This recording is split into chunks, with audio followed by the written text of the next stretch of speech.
Jeremiah with Steps Pressure Washing and More.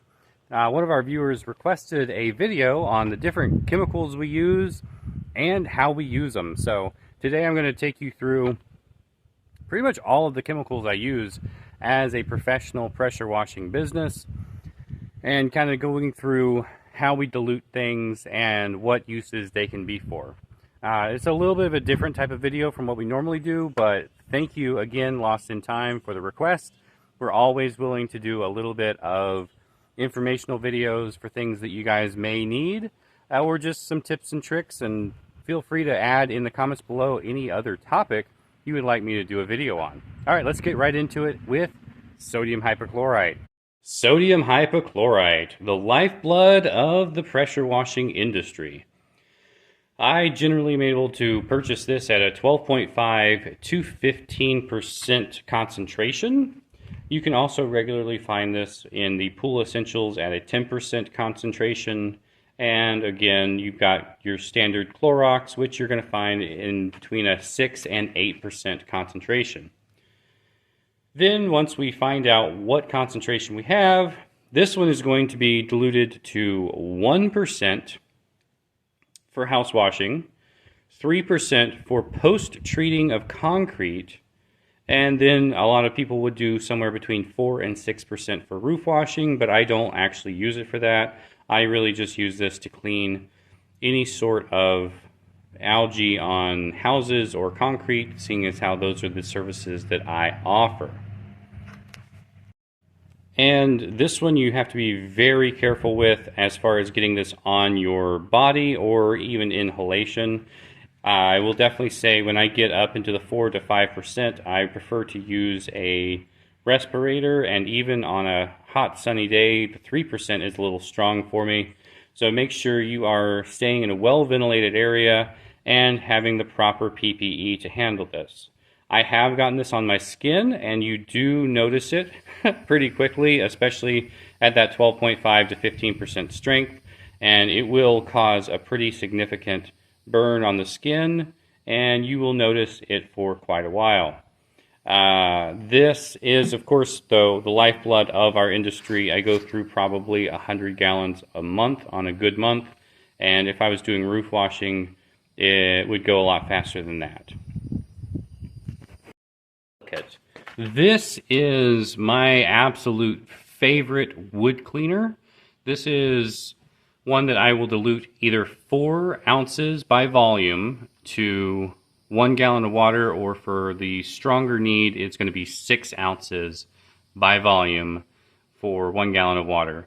I will definitely say make sure to mix this as early as possible, especially on cold days. I try to do at least 24 hours in advance when it is wintertime. In the summertime, I have gotten away with doing about 30 minutes in the direct sunlight when that water is able to be warm and the beads will dissolve faster. This is 100% better than cleaning with just bleach or high pressure. This is what gives me the beautiful, beautiful finished wood along with our oxalic acid, but I'll get into that in just a moment. I will put a link up in the top for how I use this on wood cleaning, because it changed my wood cleaning process completely. And this is also the only thing I use this for. I only use this for wood cleaning. I don't use it for anything else. So if you do know any other uses for sodium metasilicate, please let me know in the comments below, because I would love to be able to use this on more than just wood. Oxalic acid. This one is really, really great. This is our follow-up to the sodium metasilicate. After bleaching it out with the sodium metasilicate, this rebalances the pH of the wood up to more of an acidic level, which the wood is naturally acidic. So this brings out the brightness in the wood after it gets bleached and gets bleached by the sun. 100% love this stuff. I also use it for rust removal, whether it be long time rust or even the instant rust. I used this on instant rust on some window frames just a couple weeks ago, and that was where I sprayed down the house with my house wash mix, and it immediately turned the window frames orange. Now, we all know that that's not supposed to happen, and I later found out that the UV rays of the sun should fix it, but this was an instant fix so that when I was not leaving orange windows and telling the client that it's going to get better after the sun comes up tomorrow. I will also say that I mix this generally at 6 ounces by volume to 1 gallon of water. And what I mean by 6 ounces by volume is I just put it into a measuring cup, measure up to 6 ounces, and then mix that in. And this can also be used for many other things, but those are my primary uses, is rust removal and wood brightening. Surfactant. This one is a cherry surf we get from our local pressure washing store. It is just a standard bleach enhancer. Whatever you have for a surfactant, you want to make sure that it is a bleach stable surfactant. That way it does not deteriorate your bleach too fast. This 1 gallon has lasted me about 3 years because I don't use surfactant very much anymore. When I first started out, I used Elemonator. I used probably 2 gallons of Elemonator before getting over to this stuff. And then I just kind of said, I'm going to use no surfactant at all. And that works pretty well, but I keep this on the truck just in case I want to have some suds or bubbles. And sometimes it just makes it smell better. That is another reason why a lot of people use surfactant, is because it helps cover the odor of the SH. It can be a pretty strong and significant bleach smell. So having something that smells like cherry or fresh lemons will give a little bit more of a clean, just washed feeling for the client, and maybe not feel like you're just throwing bleach on the side of their house.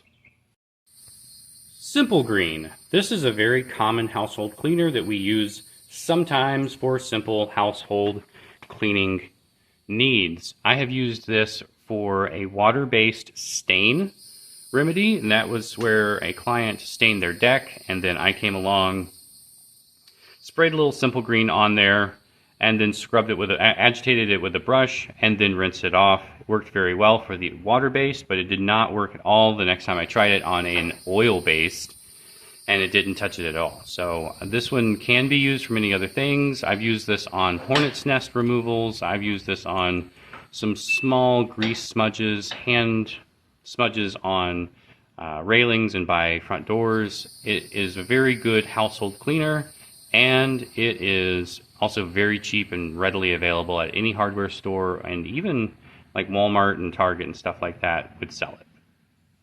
LA's Totally Awesome. I'm sure you've heard of this one by now because it is touted in our industry as kind of a cleaner for everything, and I will say it is pretty good. I have used this for soot. I've used this for oxidation removal, and I have used this for gutter brightening. I do have another chemical for gutter brightening, but I have used this in a pinch. So it can be used on many different surfaces. Just make sure to dilute it to specification for what you are looking for. I don't use it well enough to give you all of those off the top of my head, so make sure to research it or check the label before applying it to anything. Gutter Zap. This is our gutter brightener that we use, and it is it has been well used, but this is my go-to for gutter brightening. And I've also used this to clean red mulch stains off of new concrete that could not be pressure washed.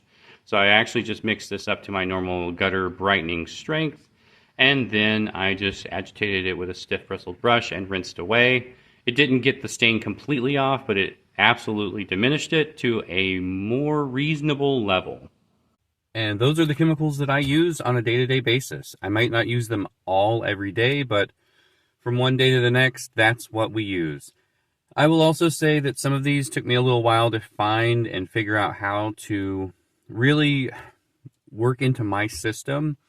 The sodium metasilicate and oxalic acid took me way too long to give it a shot, and I really wish that I had done that in the first year or even the second year, because I gave up on wood cleaning several times just because the quality of finish that I was getting with SH or just high pressure was really not great. It was not a professional grade of clean, and that is what I found with the sodium metasilicate with oxalic acid.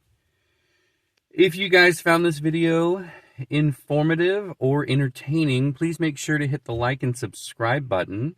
And I really hope that you guys are being safe out there. Wear your PPE, wear safety glasses, goggles, whatever your chems warrant you using. As well, respirators for some of these are non-optional. I found out the hard way on the oxalic acid.